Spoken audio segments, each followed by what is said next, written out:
Hello Year 3 and welcome back to another SPAG lesson. Today we're going to be focusing on prepositions. In particular, we're going to be looking at prepositional phrases and we're aiming to learn some more about them so we can start using them in our writing.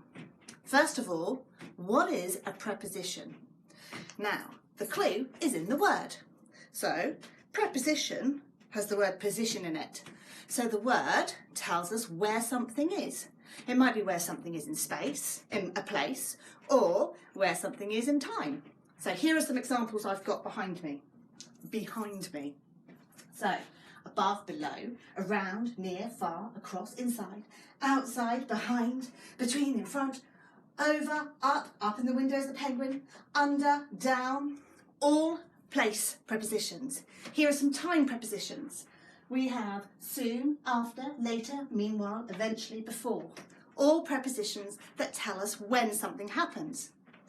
Now, we have said that we're going to look at phrases. To make it a phrase, really, it's just adding a bit more detail. So here are some examples of phrases. Around the jagged cliffs, through the dark wood. Under the moonlit sky, between the tall towering trees. Across the fields, over the enormous mountains. Time, all of a sudden, early that morning. You will find lots of these phrases in your book. Now, what you might recognise is that we've been using these at school because a phrase, a prepositional phrase, is also known sometimes as an adverbial. If it's a fronted adverbial, you'll find it at the front of our sentence, and we do try to encourage you in Year 3 to start your sentences with a fronted adverbial, so a prepositional phrase. Now, if you recognise this, and I've attached it with this video, you've got a list of time prepositions, and here a list of place prepositions. So it's worth looking at to remind yourself of the ones we've been using in class.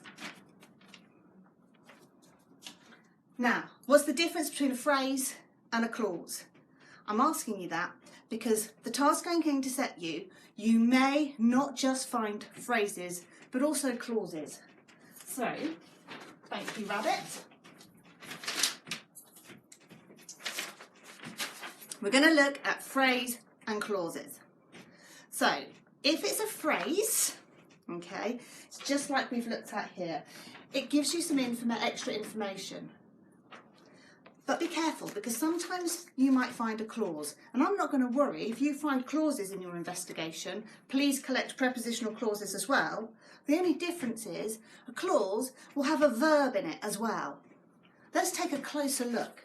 So the task I'm going to set you is to take a book, any reading book, and see if you can hunt down some prepositions, prepositional phrases, maybe some prepositional clauses, and make a collection of them. I've got a bit of, from the chapter, The Snatch, which is from the BFG. So if we take a closer look, we have under the blanket, after a minute or so, the next moment. Those are all phrases, and they've all been used at the front of the sentence. And therefore, they are fronted adverbials.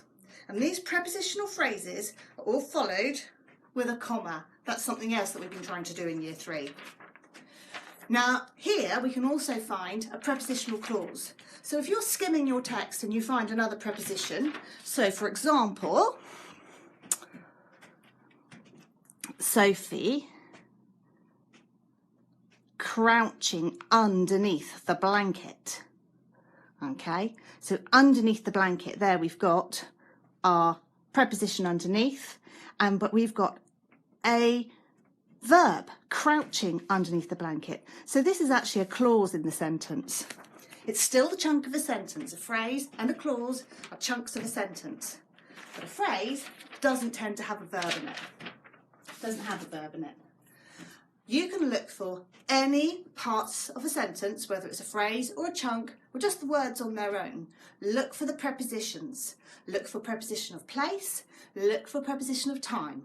See how many you can collect.